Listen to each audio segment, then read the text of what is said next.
നമുക്ക് നിധിയുടെ സുധീഷിന്റെ നാളത്തെ നല്ലൊരു കഥ കേട്ടാലോ? അപ്പൊ എല്ലാ ദിവസവും ഉച്ചയ്ക്ക് പിറ്റേ ദിവസത്തെ നിധിയുടെ സുധീഷിന്റെ ഒക്കെ വിശേഷങ്ങൾ ചാനലിനകത്ത് അപ്ലോഡ് ചെയ്യുന്നുണ്ട് കേട്ടോ. കാണാനായിട്ട് താല്പര്യമുള്ളവർ കയറി കാണുകയും വീഡിയോ ഇഷ്ടപ്പെടുവാണെങ്കിൽ ഒന്ന് ലൈക്ക് ചെയ്യാനും മറക്കരുതേ. അങ്ങനെ നാളത്തെ കഥയെ നമ്മൾ കാണുന്നേ, സുധീഷ് തന്നോട് കള്ളം തരം പറഞ്ഞാണ് സുഭാഷ് വെറും മേസ്തിരിയാണ്, ആർക്കിടെക്റ്റ് ഒന്നും അല്ല എന്നുള്ള കാര്യം അറിഞ്ഞ് കഴിഞ്ഞപ്പോൾ നിധിക്ക് സഹിച്ചില്ല. നിധി ഒരു ഓട്ടോറിക്ഷ കയറി അങ്ങോട്ട് പോവാണ്. ആ സമയം സുഭാഷിന് നല്ല ടെൻഷൻ ഉണ്ടായിരുന്നു. പാവം, നേരത്തെ ഈ സത്യങ്ങളൊക്കെ നിധിയോട് പറയേണ്ടിയിരുന്നായിരുന്നു. അറിഞ്ഞു കഴിഞ്ഞപ്പോൾ പാവത്തിന് സഹിച്ചില്ല എന്നൊരു ചിന്തയായിരുന്നു. പിന്നീട് നിധി എന്ത് ചെയ്തു, വീട്ടിലേക്ക് പോകുമ്പോഴും നിധിക്ക് തോന്നിയില്ല. നിധി റോഡ് സൈഡിലായിട്ട് ഇങ്ങനെ പോയി നിൽക്കുകയാണ്. എങ്ങോട്ട് പോകണം, എന്ത് ചെയ്യണമെന്ന് അറിയത്തില്ലാത്തൊരവസ്ഥയിൽ. കാരണം ഇത്രയും വലിയ കള്ളത്തരമൊക്കെ തന്നോട് സുധീഷ് പറഞ്ഞു. ഒരു തവണയെങ്കിലും സുധീഷിന് സത്യങ്ങളൊക്കെ തുറന്നു പറയായിരുന്നു. ആ സമയത്താണ് സുധീഷ് എന്നോട് ബൈക്കിന് വരുന്നത്. നിധിയെ കണ്ടു കഴിഞ്ഞപ്പോഴത്തേനും സുധീഷ് പെട്ടെന്ന് ബൈക്ക് നിർത്തി ഇറങ്ങി. എന്നിട്ട് ചോദിച്ചു, ഇതെന്താ ഇവിടെ നിൽക്കുന്നേ? ഓ, എന്തേലും വാങ്ങിക്കാൻ വേണ്ടി വന്നായിരിക്കുമല്ലേ? എങ്കിൽ എന്നോടൊരു വാക്ക് പറഞ്ഞാൽ പോരായിരുന്നോ? ഞാൻ വാങ്ങിച്ചോണ്ട് തരില്ലായിരുന്നോ? അല്ലെ എന്നെയും കൂടെ കൂട്ടിയേ പോരായിരുന്നോ? ഞാൻ കൂടെ വരില്ലായിരുന്നോ? അത് കേട്ടപ്പം നിധി ഒന്ന് സുധീഷിനെ നോക്കി, മറുപടി ഒന്നും പറഞ്ഞില്ല. അല്ലെ എന്താ ഒന്നും മിണ്ടാത്തേ? വാ എന്നാ വന്ന് വണ്ടി കയറ്, നമുക്ക് വീട്ടിലേക്ക് പോകാന്ന് പറയണം. നിധി പറഞ്ഞു, ഇല്ലാന്ന് പറയണം. ഇല്ലാന്നോ? അതെന്ത് പറ്റി ഇല്ലാന്ന് പറയാൻ കാരണം? അല്ല എന്തു പറ്റി, മുഖമൊക്കെ ആ പട വീർത്തിരിക്കുന്നല്ലോ എന്നൊക്കെ ചോദിക്കണം. അപ്പോഴേക്കും സുധീഷിനോട് നിധി ചോദിച്ചു, അല്ല എൻ്റെ അടുത്ത് സുധീഷ് കള്ളത്തരം വല്ലതും പറഞ്ഞിട്ടുണ്ടോ? കള്ളത്തരവോ? ഞാനോ? ഇതാ നന്നായത്. ഞാൻ എന്ത് കള്ളത്തരം പറയാനിട്ടാ? ഞാനൊന്നും പറഞ്ഞിട്ടില്ല എന്ന് പറയണം. നിധി ചോദിച്ചു, ഒരു കള്ളത്തരം പറഞ്ഞിട്ടില്ലേ? ദൈവമേ, പെട്ടോ, താൻ പറഞ്ഞിരിക്കുന്ന മൊത്തം കള്ളത്തരവാ. അതിനകത്ത് ഇപ്പൊ എവിടെയാ ഒരു കള്ളത്തരമായിട്ട് കണ്ടുപിടിക്കാൻ പറ്റുന്ന കാര്യമല്ലോ. അതിനകത്ത് ഇപ്പൊ ഏതാന്നോർത്തോണ്ടാ? അപ്പോഴേക്കും സുധീഷ് പറഞ്ഞു, ഞാനങ്ങനെയൊന്നും പറഞ്ഞിട്ടൊന്നുമില്ല. അത് കേട്ടപ്പോൾ നിധി പറഞ്ഞു, അല്ല എന്നെ ഇന്റർവ്യൂവിന് കൂട്ടിക്കൊണ്ട് പോയില്ലേ? ആ, കൂട്ടിക്കൊണ്ട് പോയി. അല്ല, ഇന്റർവ്യൂവിന് കൂട്ടിക്കൊണ്ട് പോകുന്നതിന് മുമ്പ് സുധീഷ് എന്നോട് എന്താ പറഞ്ഞേ? ചേട്ടൻ അറിയാവുന്ന കമ്പനിയാണ്, ചേട്ടന് എഞ്ചിനീയറാണ്, വലിയ ആർക്കിടെക്റ്റ് ഒക്കെ ആണെന്നല്ലേ പറഞ്ഞത്. അത് ശരിയാണെന്ന് ചോദിക്കണം. അതെ, ചേട്ടൻ ആർക്കിടെക്റ്റ് ആണെന്ന് പറയണം. അത് കേട്ടപ്പം സുധീഷിനെ നിധി രൂക്ഷമായിട്ട് നോക്കണം. പിന്നീട് നിധി പറഞ്ഞു, ഇപ്പോഴും സുധീഷ് കള്ളത്തരം തന്നെയാ പറയണേ, സത്യം പറയാൻ കൂട്ടാക്കുന്നില്ല അല്ലേ എന്ന് ചോദിക്കുകയാണ്.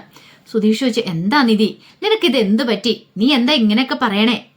എന്ത് കാര്യമാണെങ്കിലും തുറന്ന് സംസാരിക്കണം. നമുക്കിടയിൽ ഒരു ഒളിച്ചുമറയുടെ കാര്യമില്ലല്ലോ. അത് കേട്ട് കഴിഞ്ഞപ്പോൾ നിധി പറഞ്ഞു, എനിക്കും അതാ പറയാനുള്ളത്. അല്ല, ഞാനൊരു കാര്യം ചോദിച്ചോട്ടെ, സുധീഷ് എന്തിനാ എന്നോട് ഇങ്ങനെ കള്ളത്തരമൊക്കെ പറഞ്ഞെന്ന് ചോദിച്ചു. എന്ത് കള്ളത്തരം? അല്ല, സുധീഷിന്റെ ചേട്ടൻ സുഭാഷ് ചേട്ടൻ ആർക്കിടെക്റ്റ് ആണെന്ന് എന്നോട് പറഞ്ഞ എന്തിനാന്ന് ചോദിച്ചു. അത് പിന്നെ ഞാന് സുധീഷിന്റെ ചേട്ടൻ ആർക്കിടെക്റ്റ് അല്ല, വേറെ ഒരു മേസ്തിരി അല്ലേന്ന് ചോദിക്കണം.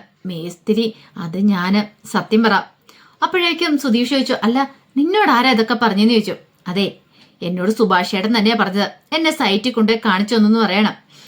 ഞാൻ ഇതിനു മുമ്പ് സുധീഷിനോട് ചോദിച്ചായിരുന്നു, സുഭാഷ് ചേട്ടൻ എന്താ ഈ ഡ്രസ്സൊക്കെ ഇട്ടുകൊണ്ട് പോന്നേന്ന്? സാധാരണ കൂലിപ്പണിക്കാരുടെ ഡ്രസ്സൊക്കെ ഇട്ടുകൊണ്ട് പോന്നേ. അപ്പൊ എന്താ പറഞ്ഞേ? ചേട്ടൻ ഭയങ്കര സിമ്പിളാണ്, ചേട്ടൻ ഇങ്ങനെ നടക്കാൻ ഇഷ്ടം എന്നൊക്കെ സുധീഷ് പറഞ്ഞു. പക്ഷെ മേസ്തിരിയാന്നുള്ള കാര്യങ്ങളൊന്നും എന്നോട് പറഞ്ഞില്ല. അതൊക്കെ എന്നോട് മറച്ചു വെച്ചു. എന്തിനു വേണ്ടിയിട്ട് അങ്ങനെയൊക്കെ ചെയ്തേ? ദൈവമേ, പിടിക്കപ്പെട്ടു. എന്തെങ്കിലും കള്ളത്തരം പറഞ്ഞാൽ മതിയാവുള്ളൂ.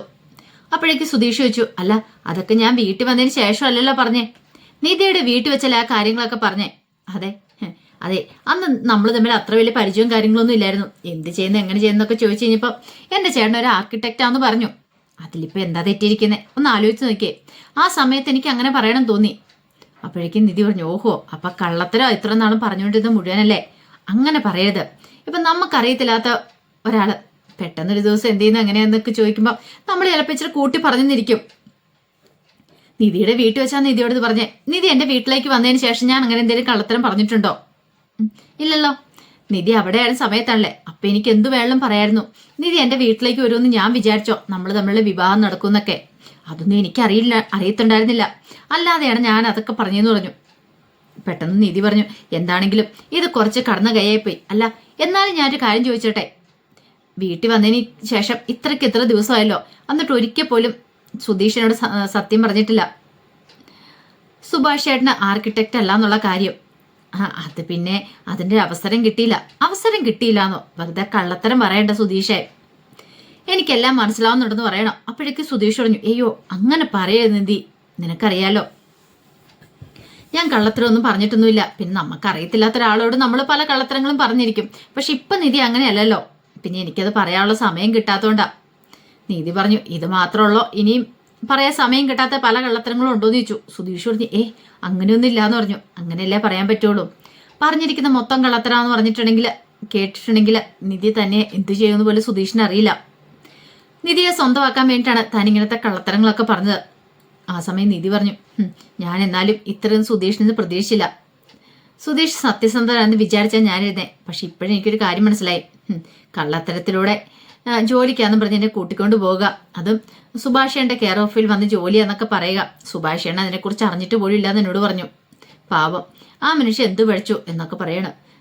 സുധീഷ് പറഞ്ഞു സാരമില്ല നിധി പോട്ടെ, ഞാൻ അപ്പോഴത്തെ ഇരുന്നുകൊണ്ട് പറഞ്ഞു പോയതാ, എന്നോട് ക്ഷമിക്കുക എന്നൊക്കെ പറയണം. വേണ്ട വേണ്ട, സുധീഷിനോട് ക്ഷമിക്കാൻ എന്നെ കൊണ്ട് പറ്റില്ല. സുധീഷ് പറഞ്ഞു ബാ വന്ന് വണ്ടിയിലേക്ക് കയറ, നമുക്ക് വീട്ടിലേക്ക് പോകാമെന്ന് പറയണം. നിധി പറഞ്ഞു ഞാനില്ല, സുധീഷ് പോയിക്കൊള്ളാൻ പറയണം. എന്താ നിധി ഇത്, വന്ന് കയറാൻ പറയണം. ഞാൻ ഇല്ല എന്ന് പറഞ്ഞില്ലേ, സുധീഷിനോട് പോകാനല്ലേ പറഞ്ഞേ. പിന്നീട് നിധി പെട്ടെന്ന് തന്നെ അവിടെ ഒരു ഓട്ടോറിക്ഷ കിടപ്പുണ്ടായിരുന്നു, അത്തേലേക്ക് പോയി കയറി. എന്നിട്ട് ഓട്ടോക്കാരനോട് വണ്ടി എടുത്തോളാൻ പറയണം. അയാൾ വണ്ടി എടുത്തു. പോകേണ്ട സ്ഥലപ്പേരും കൂടെ പറഞ്ഞു. ആ സമയത്ത് സുധീഷിന് ആ പോയ ടെൻഷനെ, ദൈവമേ ഇവൾ എങ്ങോട്ടായി പോകുന്നേ, ഒന്നും മനസ്സിലാകുന്നില്ലോ. താൻ വീട്ടിൽ കൊണ്ടേ വിടാന്ന് പറഞ്ഞ തന്റെ കൂടെ വരാനായിട്ട് അവൾക്ക് ദേഷ്യമാന്ന് തോന്നേ. സുഭാഷേണ് ഇത് എന്ത് പരിപാടി കാണിച്ച എന്നൊരു ചിന്തയൊക്കെയായിരുന്നു സുധീഷിന്റെ മനസ്സിൽ. കുറച്ചു നേരം കഴിഞ്ഞപ്പോഴത്തേനും ഹരീഷ് വീട്ടിലേക്ക് വരുവാണ്. ആ സമയത്ത് നികേഷ് ഓർത്തും നിധിയാന്നോർത്തോണ്ട് നിധി എടുത്തിന്ന് പറഞ്ഞ് വിളിച്ചോണ്ട് ഇറങ്ങിച്ചെന്നു. അപ്പോഴേക്ക് ഹരീഷ് ചോദിച്ചു നിധി എടുത്തിയോ, നീ എന്തിനാടാ എടുത്തിയമ്മേ വിളിക്കണമെന്ന് ചോദിക്കണം. ആ ഹരീഷേനാണോ, ഞാൻ ഓർത്തു നിധി എടുത്തിയായിരിക്കുന്നു. എന്താടാ നിധി എടുത്തി ഇല്ലെന്ന് ചോദിക്കണം. ഇവിടെ അതെ ഇന്റർവ്യൂവിന് പോയതല്ലേ, ഇന്റർവ്യൂവിന് പോയിട്ട് വന്നില്ലേന്ന് ചോദിക്കണം. ആ ഇന്റർവ്യൂവിന് പോയിട്ട് വന്നായിരുന്നു. വന്ന സമയത്ത് സുഭാഷേട്ടൻ വന്നു. അപ്പൊ സുഭാഷേട്ടൻ ഇന്റർവ്യൂവിനെ കുറിച്ച് എന്തൊക്കെയോ സുഭാഷിനോട് ചോദിക്കുന്ന കേട്ടു. അതിനുശേഷം സുഭാഷേട്ടൻ നിധി എടുത്ത് വിളിച്ചോണ്ട് പോകുന്നു കേട്ടു. പിന്നെ വന്നില്ല എന്ന് പറയണം. അത് കേട്ടതും ഹരീഷ് ചോദിച്ചു എങ്ങോട്ടാ കൊണ്ടുപോയത്, അതിനെ കുറിച്ചൊന്നും എനിക്ക് അറിയില്ല എന്ന് പറയണം. ആ ശരിയെന്ന് പറഞ്ഞു. അവരങ്ങനെ സംസാരിച്ചോണ്ടിരിക്കുന്ന സമയത്ത് സുഭാഷ് അങ്ങോട്ടേക്ക് വരുന്നേ. സുഭാഷ് വന്നു കഴിഞ്ഞപ്പോഴത്തേനും നികേഷ് ചോദിച്ചു അല്ല സുഭാഷ് ചേട്ടാ നിധി എടുത്ത് എന്തേന്ന് ചോദിക്കണം. അല്ല നിധി വന്നില്ലേന്ന് ചോദിക്കണം. ഇല്ല വന്നില്ല. സുഭാഷിന് ആകെപ്പാടെ ടെൻഷനായി. സുഭാഷ് പറഞ്ഞു അതല്ല നിധി ഇങ്ങോട്ടേക്ക് പോന്നായിരുന്നല്ലോ ഓട്ടോറിക്ഷ കയറി, അതുകൊണ്ടാണ് ഞാൻ സൈറ്റ് നിന്നേന്ന് പറയണം. അത് കേട്ട് കഴിഞ്ഞപ്പോൾ നികേഷ് പറഞ്ഞു ഇവിടെ എത്തിയിട്ടില്ല എന്ന് പറയണം. സുഭാഷിന് ആകെപ്പാടെ ടെൻഷനായി. ഹരീഷ് ചോദിച്ചു എന്തേലും പ്രശ്നമുണ്ടോ സുഭാഷ് ചേട്ടാ. എടാ അത് പിന്നെ ഒരു കുഴപ്പമുണ്ടെന്ന് പറയണം. എന്ത് കുഴപ്പം? അത് ഇന്റർവ്യൂവിന്റെ കാര്യമൊക്കെ പറഞ്ഞില്ലായിരുന്നോ, ഇന്നവർ ഇന്റർവ്യൂ അറ്റൻഡ് ചെയ്യാൻ പോയത്. അത് സുധീഷ് ഒരു കള്ളത്തരം പറഞ്ഞ് വിളിച്ചോണ്ട് പോയതാടാ. സുധീഷ് എന്റെ പേരാ പറഞ്ഞിരുന്നത്, കാരണം ഞാൻ പറഞ്ഞിട്ടാണ് ഒരു കമ്പനിയിൽ ഇന്റർവ്യൂവിന് വേണ്ടിയിട്ട് നിധിയെ വിളിച്ചതെന്ന്. പക്ഷെ എനിക്ക് പാവം തോന്നി, കാരണം ഇന്ന് അവിടെ ചെന്ന് കഴിഞ്ഞപ്പോഴത്തേന് ഇന്റർവ്യൂ ഒന്നും നടന്നില്ല എന്ന് പറഞ്ഞ് നിധി തിരിച്ചു വന്നേ. ഇനി അവ കള്ളത്തരം പറഞ്ഞ് വെറുതെ എന്തിനാ വിഷമിപ്പിക്കുന്നത് കരുതിയിട്ട് ഞാനുള്ള സത്യം കൂടെ പറഞ്ഞു പറയണം. അപ്പോഴേക്കും നികേഷ് ചോദിച്ചു എന്ത് സത്യം? അത് പിന്നെ അറിയാലോ, ഈ പറയുന്ന ഞാൻ മേസ്ത്രിയാണ്, അല്ലാതെ ആർക്കിടെക്റ്റ് ഒന്നും അല്ലാന്ന്. ഞാൻ വലിയ ആർക്കിടെക്റ്റ് ആണ്, എന്റെ കെയർ ഓഫിലാണ് ഇന്റർവ്യൂ നടക്കാൻ പോയെന്നൊക്കെ കള്ളത്തരം പറഞ്ഞോണ്ടാ ഇന്ന് വിളിച്ചോണ്ട് പോയത് പോലും നിധിയെ സുധീഷ്. ആ സമയത്ത് എനിക്ക് ഭയങ്കര സങ്കടം ഉണ്ടായിരുന്നു, എനിക്കൊന്നും പറയാൻ പറ്റിയില്ല. പക്ഷെ എങ്കിൽ പാവത്തിന് ഇനിയും പറ്റിക്കുന്നത് ശരിയല്ലെന്ന് കരുതിയിട്ട് വിളിച്ചോണ്ട് പോയിട്ട് ഞാൻ മേസ്ത്രിയാന്നുള്ള സത്യങ്ങളൊക്കെ തുറന്നു പറഞ്ഞു. അതെല്ലാം കേട്ട് കഴിഞ്ഞപ്പോഴത്തേനും നിധിക്ക് ഭയങ്കര വിഷമമായി. നിധി അപ്പം തന്നെ ഓട്ടോറിക്ഷ കയറി പോരുകയും ചെയ്തു. വീട്ടിലേക്ക് പോരുന്നതെന്ന് കരുതി ഞാൻ പോവാന്ന് പറഞ്ഞുകൊണ്ട് അവിടുന്ന് പോയത്. അപ്പോഴേക്കും നികേഷ് പറഞ്ഞു അതെ സുഭാഷ് ഏട്ടൻ വിഷമിക്കൊന്നും വേണ്ട, ചിലപ്പോൾ സുധീഷ് ഏട്ടൻ്റെ കൂടെ നിധി ചേച്ചി കാണുമായിരിക്കും, അവരൊരുമിച്ചായിരിക്കും, ഒരുമിച്ച് വന്നോളൂ എന്നൊക്കെ പറയണം. ഹരീഷ് പറഞ്ഞു എന്നാലും ഇത് കുറച്ച് കൂടുതലായിട്ടാ സുഭാഷ് ഏട്ടാ, എത്ര കള്ളത്തരോ പറയണേ സുധീഷ്. അവന്റെ എടുത്താൽ പോലും കള്ളത്തരം മാത്രവും പറയത്തുള്ളൂ. ആകെപ്പാടെ ആഹാരം കഴിക്കാനും കള്ളത്തരം പറയാനും മാത്രം വാ തുറക്കുന്നേ. ഇതത്ര ശരിയായിട്ടുള്ള കാര്യമാണെന്ന് അറിയത്തില്ല. എന്നെ കുറിച്ച് തന്നെ എന്തൊക്കെയാ പറഞ്ഞിരിക്കുന്നേ, ഞാൻ കോളേജിൽ പഠിച്ചിട്ടുണ്ട് അങ്ങനെ ഇങ്ങനെയാന്നൊക്കെ. അതെ ഏട്ടൻ ആർക്കിടെക്റ്റ് ആണ്, എന്തൊക്കെ കള്ളത്തരം പറഞ്ഞിരിക്കുന്നേ, അതിൻ്റെയൊക്കെ വല്ല ആവശ്യം ഉണ്ടായിരുന്നോ, പറഞ്ഞിട്ടുണ്ടെങ്കിൽ തലയിലേക്ക് കയറത്തില്ല എന്നൊക്കെ പറഞ്ഞുകൊണ്ട് ഇങ്ങനെ ചീത്ത പറയാണ് ഹരീഷ്. ഈ സമയത്ത് സുധീഷ് അങ്ങോട്ട് വരുന്നേ. സുധീഷ് തന്നെ വന്ന് കഴിഞ്ഞപ്പോഴത്തേനും സുഭാഷ് ചോദിച്ചു എടാ നിധി എന്തിയെന്ന് ചോദിക്കണം. നിധി ഇങ്ങോട്ട് വന്നില്ലേന്ന് ചോദിക്കണം. വന്നില്ല, അപ്പൊ നിന്റെ കൂടെ ഇല്ലേന്ന് ചോദിക്കണം. അപ്പോഴേക്കും സുധീഷ് പറഞ്ഞു ഇല്ല, ഞാൻ അവളെ കണ്ടായിരുന്നു, അപ്പൊ അവൾ വന്നിട്ടൊരു ഓട്ടോറിക്ഷ കയറി ഇങ്ങോട്ടേക്ക് പോന്നു, അപ്പൊ ഞാൻ കരുതി വീട്ടിലേക്കായിരിക്കും പോരുന്നതെന്ന്. അപ്പോഴേക്കും സുഭാഷ് പറഞ്ഞു എടാ ഇവിടെ എത്തിയിട്ടില്ല എന്ന് പറയണം. ആ സമയം ഹരീഷ് പറഞ്ഞു എങ്ങനെ വരാനാ, ഇവന്റെ കള്ളത്തരങ്ങളൊക്കെ മനസ്സിലായി കാണാതിരിക്കും, അതുകൊണ്ട് ഏതെങ്കിലും വഴിക്ക് പോയി കാണുന്നൊക്കെ പറയണം. സുഭാഷ് പറഞ്ഞു ഒന്നും മിണ്ടാതിരിക്കും ഹരീഷ നീ എന്ന് പറയണം. ആ സമയത്ത് സുധീഷിന് ടെൻഷനായി, എങ്ങോട്ട് പോയെന്ന് അറിയത്തില്ല. സുധീഷ് പെട്ടെന്ന് പോയി അന്വേഷിച്ചിട്ട് വരാന്ന് പറഞ്ഞപ്പോൾ സുഭാഷ് പറഞ്ഞു ഞാനും കൂടെ വരാം. വേണ്ട ഞാൻ തനിച്ച് പോയിക്കോളാം എന്നൊക്കെ പറയണം. അങ്ങനെ സുധീഷ് അന്വേഷിച്ചു പോവുക. സുധീഷിന് ഭയങ്കര ടെൻഷനാ. സുധീഷ് അറിയാവുന്ന സ്ഥലത്തൊക്കെ പോയി നോക്കുവാണ്. ബസ് സ്റ്റാൻഡിലും അവിടെ ഇവിടെ എല്ലാം പോയി നോക്കി, ഒരിടത്തും കണ്ടില്ല.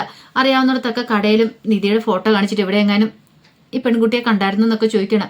അവരാരും കണ്ടിട്ടില്ല. എൻ്റെ ഭഗവാനെ, ഇനിയിപ്പോൾ എവിടെ പോയി അന്വേഷിക്കും? അവൾ എങ്ങോട്ടാ പോയത് എന്നൊരു ചിന്തയൊക്കെയായിരുന്നു. ഒടുവിൽ ക്ഷേത്രത്തിൻ്റെ അവിടെയും കൂടി ഒന്ന് പോയി നോക്കാൻ ഓർത്ത് അങ്ങോട്ട് ചെന്ന് കഴിഞ്ഞപ്പോഴത്തേനും ആ ക്ഷേത്രത്തിൻ്റെ അപ്പുറത്ത് ആലിൻ്റെ ചുവട്ടിൽ നിധി ഇരിക്കുന്നത് കണ്ടു. നിധിയെ കണ്ടു കഴിഞ്ഞപ്പോഴാണ് സുധീഷിൻ്റെ സമാധാനമായത്. സുധീഷ് പെട്ടെന്ന് അങ്ങോട്ട് ഓടിച്ചെന്നു. ചെന്നിട്ട് എന്താ നിധി ഇത്? നീ വീട്ടിലേക്കും പോകാതെ ഇവിടെ എന്താ ഇരിക്കുന്നേ? വീട്ടിൽ പോയിട്ട് ഞാൻ വന്ന ആകെപ്പാട് ടെൻഷനായിരുന്നു. ഇത്ര സമയം നിന്നെ എവിടേക്ക് അന്വേഷിച്ചെന്നറിയാവോ? നീ എന്തിനാ ഇവിടെ വന്നിരിക്കണേ എന്നൊക്കെ ചോദിച്ചിട്ട് ഭയങ്കരമായിട്ട് സങ്കടപ്പെടുകയും ദേഷ്യപ്പെടുകയും ഒക്കെ ചെയ്യണം. നിധി അതിന് മറുപടി ഒന്നും പറഞ്ഞില്ല. അപ്പോഴേക്കും സുധീഷ് പറഞ്ഞു, എന്താ നിധി? വാ, എഴുന്നേക്ക്, നമുക്ക് വീട്ടിലേക്കൊക്കെ പോകാമെന്ന് പറയണം. അപ്പോഴേക്കും നിധിക്ക് നല്ല ദേഷ്യം വന്നു. വീട്ടിലേക്ക് പോകാനോ? എങ്ങോട്ട്? സുധീഷ് പറഞ്ഞു, ഇതെന്താ നിധി ഇങ്ങനെ പറയണേ? വീട്ടിലേക്ക് പോകണ്ടേ? ദേ, ഒരു കാര്യം ഞാൻ പറഞ്ഞേക്കാം. നിങ്ങൾ എന്നോട് മൊത്തം കള്ളത്തര പറഞ്ഞേ. ഇന്റർവ്യൂവിൻ്റെ കാര്യം വരെ കള്ളത്തര പറഞ്ഞേ. നിങ്ങൾ എന്തിനാ അങ്ങനെ പറഞ്ഞത്? അപ്പോഴേക്ക് സുധീഷ് പറഞ്ഞു, അത് പിന്നെ ഞാൻ വെറുതെ വെറുതെ എന്തിനാ പറഞ്ഞേ? എനിക്കത് അറിയണം. അത് വെറുതെ എന്ന് പറഞ്ഞാൽ ഇന്റർവ്യൂവിൻ്റെ കാര്യം സത്യമായിരുന്നു പറയണം. നിധി പറഞ്ഞു, ഇനി വെറുതെ കള്ളത്തരം പറയില്ല. അല്ല, ഇന്റർവ്യൂവിൻ്റെ കാര്യം സത്യം തന്നെയായിരുന്നു. പിന്നെ സുഭാഷേൻ്റെ കെയർ ഓഫിലാ ഇന്റർവ്യൂ വന്നേന്ന് പറഞ്ഞത്, അത് മാത്രം ഒരു കള്ളത്തരമായിരുന്നു. അതെന്തിനാ അങ്ങനെ പറഞ്ഞെന്ന് നിധി ചോദിച്ചു. അത് പിന്നെ സുഭാഷേണ് ഇത്തിരി ഒരു ഡിമാൻഡ് കിട്ടിക്കോട്ടെ എന്നോർത്ത് പറഞ്ഞതാ. നിധി പറഞ്ഞു, അതുകൊണ്ട് എന്താ സുധീഷ നിങ്ങൾ നേടിയത്? എന്തെങ്കിലും നേടിയോ? ഇപ്പോഴും നിങ്ങൾ പറയുന്നുണ്ട് ഇന്റർവ്യൂവിന് എന്നെ കൂട്ടിക്കൊണ്ടുപോയത് ജോലി വാങ്ങിക്കാൻ വേണ്ടിയൊക്കെയാണ്. പക്ഷെ അതിനകത്ത് എനിക്ക് എത്രമാത്രം സത്യാവസ്ഥയുണ്ടെന്ന് ഒരുറപ്പില്ലാന്ന് പറയണം. വീണ്ടും വീണ്ടും എന്നോട് സുധീഷ് കള്ളത്തരം പറയുന്നതാണോ എന്ന് എനിക്ക് സംശയമുണ്ട്. അത് കേട്ട് കഴിഞ്ഞപ്പോൾ സുധീഷ് പറഞ്ഞു, ഇതെന്താ നിധി നീ ഇങ്ങനെയൊക്കെ പറയണേ? എനിക്ക് മനസ്സിലാത്തൊരു കാര്യം, സുധീഷ് ഇപ്പോഴും എന്നെ വഞ്ചിച്ചുകൊണ്ടിരിക്കുമെന്ന കള്ളത്തരം തന്നെ പറഞ്ഞുകൊണ്ട്. എനിക്ക് ഒരു ജോലി എത്രമാത്രം പ്രധാനമെന്ന് സുധീഷിന് അറിയാവുന്ന കാര്യമാണ്. അതുകൊണ്ടാണ് സുധീഷിനോട് ഞാൻ അതിനെക്കുറിച്ച് സംസാരിച്ചേ. പക്ഷേ സുധീഷ് എന്നെ ചതിക്കാനല്ലേ ശ്രമിച്ചേ? ഇന്റർവ്യൂവിൻ്റെ കാര്യം പറഞ്ഞുകൊണ്ട് എന്നെ വെറുതെ വിളിച്ചുകൊണ്ട് പോയില്ലേ എന്നൊക്കെ പറഞ്ഞുകൊണ്ട് നിധി ഭയങ്കര പറയുവാണ്. പക്ഷെ സുധീഷ് വിട്ടുകൊടുക്കാൻ തയ്യാറായില്ല. സുധീഷ് പറഞ്ഞു, ഇന്റർവ്യൂ സത്യമായിട്ടുള്ള കാര്യമാണ്. ഇല്ലെങ്കിൽ ഒരു കാര്യം ചെയ്യാം, എൻ്റെ ഫ്രണ്ടാ, അവനെ ഞാൻ വിളിക്കാം. എൻ്റെ ഫ്രണ്ടിൻ്റെ അച്ഛൻ്റെ കമ്പനിയാ അത്. വിളിച്ചിപ്പോൾ തന്നെ സംസാരിക്കാന്നൊക്കെ പറഞ്ഞു. അങ്ങനെ വിളിക്കാനായിട്ട് തുടങ്ങണം. പക്ഷേ നിധിക്ക് ഒട്ടും വിശ്വാസം ഉണ്ടായിരുന്നില്ല. അപ്പോഴേക്ക് സുധീഷ് പറഞ്ഞൊരു കാര്യം ചെയ്യാം, ഞാൻ ലൗഡ് സ്പീക്കർ ഇട്ട് കേൾപ്പിക്കാമെന്ന് പറഞ്ഞു. അങ്ങനെ ലൗഡ് സ്പീക്കർ ഇട്ടു. അവനെ വിളിച്ചിട്ട് പറഞ്ഞു, എടാ, ഇന്ന് ഞാൻ നിധിയെ കൊണ്ട് ഇന്റർവ്യൂവിന് വന്നില്ലായിരുന്നു ചോദിച്ചു. നിധിയോ? ഏത് നിധി? അപ്പോഴേക്കും നിധി രൂക്ഷമായിട്ട് നോക്കണം. ആ സമയം സുധീഷ് പറഞ്ഞു, അത് പെട്ടെന്ന് അവന് മനസ്സിലാകത്തോണ്ടാ. എടാ, എൻ്റെ ഭാര്യയെ നിധിയെയും കൊണ്ട് ഞാൻ ഇന്റർവ്യൂവിന് വന്ന് നിൻ്റെ അടുത്ത്. ഓ, ആ സെറ്റപ്പ് ഇന്റർവ്യൂ ആണോ? അത് കേട്ടപ്പോൾ നിധി രൂക്ഷമായിട്ട് സുധീഷിനെ നോക്കി. സുധീഷിന് ഭയങ്കര ടെൻഷനായി. എടാ, സെറ്റപ്പ് ഇന്റർവ്യൂ അല്ല. എടാ, നീ ഒന്ന് പോടാ അവിടുന്ന്. അച്ഛനില്ലാത്ത സമയത്ത് നീ നിന്റെ ഭാര്യയെ കൂട്ടിക്കൊണ്ട് വരും. എന്നിട്ടോ വെറുതെ അഭിനയിക്കണമെന്നൊക്കെ പറഞ്ഞായിരുന്നു. കാരണം 1-2 ചോദ്യമൊക്കെ ചോദിച്ച ഒരു ഇന്റർവ്യൂ നടത്തുന്നത് പോലെ. അതല്ല നീ ഉദ്ദേശിച്ചേ? ആ ഇന്റർവ്യൂവിൻ്റെ കാര്യമല്ല നീ പറയണമെന്ന് ചോദിച്ചു. നിധിക്ക് ഭയങ്കര ടെൻഷനായി. സുധീഷ് ആകെപ്പാടെ വല്ലാത്തൊരവസ്ഥയിൽ ഇങ്ങനെ എന്ത് ചെയ്യണമെന്ന് അറിയത്തില്ലാതെ ഞെട്ടിത്തെറിച്ച് നിൽക്കുക. അതിൻ്റെ വിശേഷങ്ങളൊക്കെ നമ്മൾ കാണാൻ പോകുന്നത്. ആ വിശേഷങ്ങൾക്കായി നമുക്ക് എല്ലാവർക്കും കാത്തിരിക്കാം കേട്ടോ. ഒരിക്കൽ കൂടി എല്ലാവർക്കും ശുഭദിനം നേർന്നുകൊണ്ട് നിർത്തുന്നു.